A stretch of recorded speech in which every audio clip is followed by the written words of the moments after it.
Welcome, tranquil viewers, to Science and Spirituality on Supreme Master Television. On this episode, we share some scientific findings on the power of group meditation to promote world peace and the betterment of life for everyone. The theory of the Maharishi Effect is one way of describing this phenomenon, and it has been defined as the influence of coherence and positivity in the social and natural environment generated by the practice of the Transcendental Meditation and Transcendental Meditation Siddhi programs. Maharishi Mahesh, yogi of India, first proposed this hypothesis. He was a spiritual teacher who during his lifetime taught a meditation technique called Transcendental Meditation. He started the Transcendental Meditation or Spiritual Regeneration movement in 1957 in Chennai, India, after which his teachings began to spread to other parts of the world. The Maharishi Effect says that when a certain number of people meditate together using the Transcendental Meditation technique, the coherence created in the energy field of the group is able to affect the collective consciousness of others in a constructive manner at a local, national, and worldwide level. The Maharishi Effect stated that if just 1% of a community's population practiced transcendental meditation, the unified field or calming energy generated by that group would reach out and influence the rest of that community's population, resulting in increased peace and harmony. He also stated that if a group practiced his more advanced Transcendental Meditation Siddhi program, only the square root of 1% of the population would be needed to participate to create the same effect. According to the Maharishi, when people meditate together with unified good intentions, their alpha brainwaves become synchronized or exhibit coherence. The coherence of brainwaves causes others to receive the same properties in their subconscious mind. One of the explanations for the Maharishi Effect is that because a meditating group's alpha brainwaves are functioning at a profound level, the waves permeate the atmosphere to reach those in the same geographical region, influencing their hearts, thoughts, and actions. The brainwave pattern of an individual can be measured with an electroencephalogram or EEG machine. An EEG machine can detect different brainwave patterns known as beta, alpha, theta, and delta. Dr. Craig Pearson is the Vice President of the Maharishi University of Management in Iowa, USA, which was founded by Maharishi Mahesh Yogi in 1971. Here he discusses the nature of consciousness. Consciousness is something that is so intimate to us that we don't normally think about it. Just like fish swimming in the sea don't think about the water that they swim in. But consciousness is what makes us awake. We can think of consciousness as wakefulness or alertness or even intelligence. The fact that you and I are awake and able to speak to each other is due to the fact that we are conscious, that we have consciousness at the foundation of our mind. So consciousness is the most intimate value of human life. And deep within, there's a place deep inside the mind where all thoughts come. And that is a place of unlimited creativity, unlimited intelligence. The great religions have referred to it as the kingdom of heaven within. Dr. Fred Travis is the chair of the Maharishi Vedic Science Department and director of the Center for Brain, Consciousness, and Cognition at the Maharishi University of Management. For the past 20 years, he has researched the evolution of the human brain and investigated the nature of consciousness. This Maharishi Effect has been documented in scientific experiments. There have been over 600 studies conducted at over 250 independent universities and research institutions in 30 countries. Dr. Travis now elaborates on one such study done in Washington, D.C., the capital of the United States, which was published in a leading sociology journal called Social Indicators Research. And in 1993, we did a similar thing in Washington, D.C., where we ended up bringing over 4,000 people to Washington, D.C.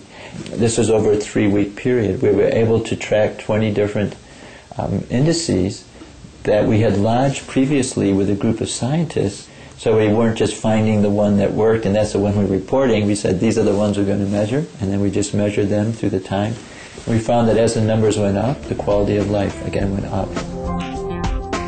The experiment set out to show that the meditation would measurably reduce violent crimes in the city, with other possible factors controlled for, such as weather, amount of daylight hours, prior crime trends, etc.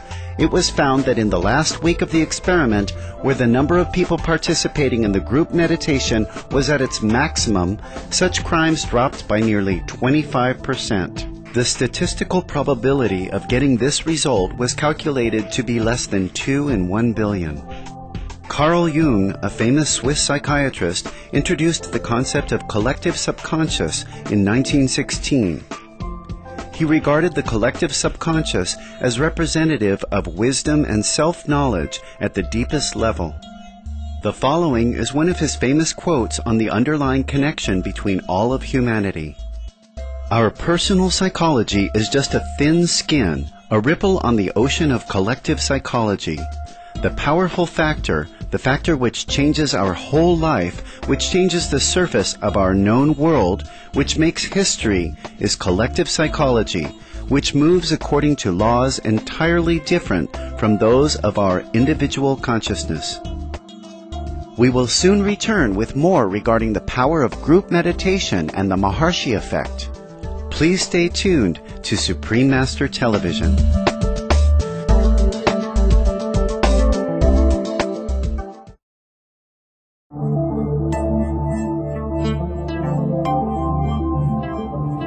Welcome back to Science and Spirituality on Supreme Master Television.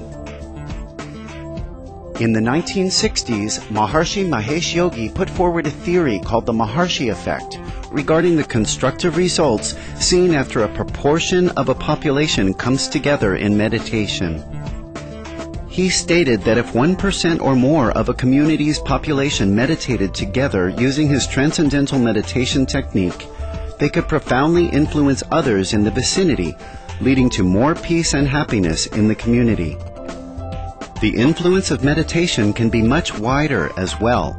According to the Maharishi, combined consciousness of a group that is meditating can bring order to a society or even the entire planet. If enough people are meditating in unison, meaning a critical mass is reached, the collective consciousness of others will fall into place and they will become more loving in speech, thoughts, and actions. Dr. Craig Pearson, Vice President of the Maharishi University of Management, expounds once again on the nature of consciousness and its relation to the Maharishi Effect.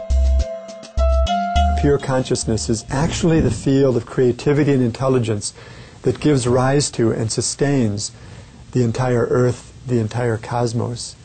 So that means that what we're waking up in our awareness is that unified field of all the laws of nature.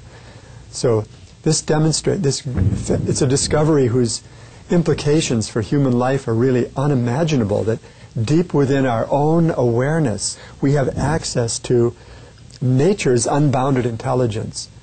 This is the key to bringing life into harmony with natural law. And bringing life into harmony with natural law is really the only way that we'll find solutions to the problems of our planet.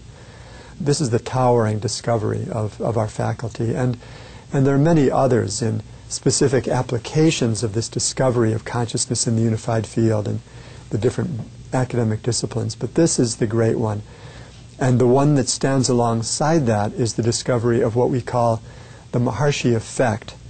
And the scientists here, our own faculty who discovered that and who've continued researching that, have called that the Maharishi Effect in honor of our founder Maharishi, who predicted it in the 1960s. And our faculty have led research projects demonstrating the effectiveness of this in reducing crime, even reducing warfare, reducing international terrorism. So these two discoveries go hand in hand, the discovery of consciousness as the unified field of all the laws of nature, and the ability of groups to enliven that field and create peace in the world. So for the first time in world history, thanks to these discoveries by our faculty, we actually have a technology of peace. We can create peace in the world. It's just a matter of support to bring groups together sufficiently large to create this influence for the whole human race. A study has been done regarding the Maharishi Effect and international relations. It was hypothesized that the Maharishi Effect could cause the United States and the former Soviet Union to have a more cooperative relationship. A group meditation was conducted at the Maharishi University of Management, with the number of participants being at least the square root of 1% of the population of the United States at that time. In the months following the gathering, the actions between the two nations became more constructive as benchmarked against their relations between 1979 and 1986.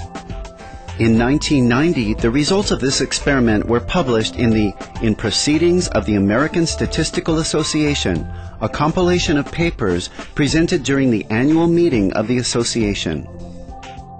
Dr. John Davies is currently co-director of the Partners in Conflict and Partners in Peacebuilding projects and senior associate with the Center for International Development and Conflict Management, or CIDCM, at the University of Maryland, USA.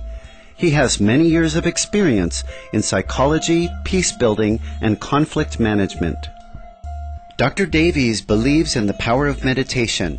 In an interview with the magazine Yoga International, he related a story of how an expert psychiatrist, Professor Tony Nader, taught a group of people to meditate in a Lebanese village in the Shuf Mountains in 1981. At the time, the area in which the village was located was highly unstable and was in a conflict zone. When the number of people meditating reached a critical mass, which was about 1,200 people, or 1% of the village population, bombs stopped falling around the village.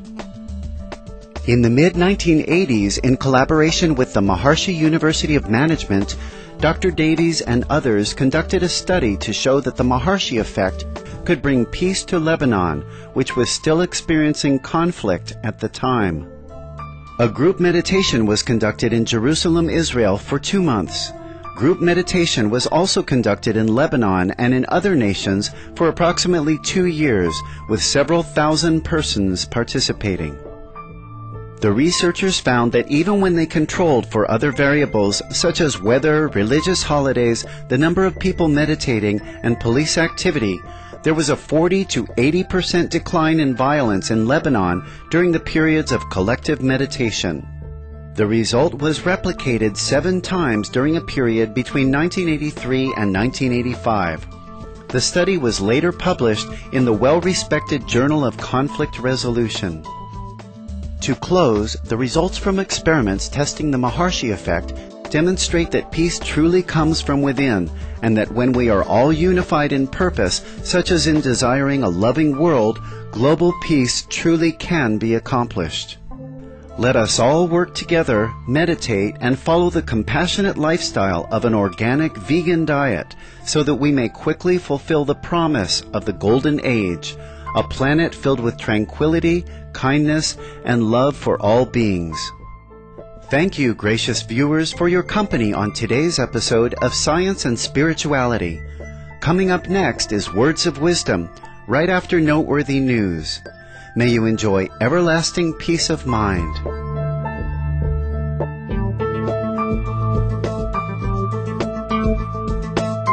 For more details, please visit www.suprememastertv.com/SS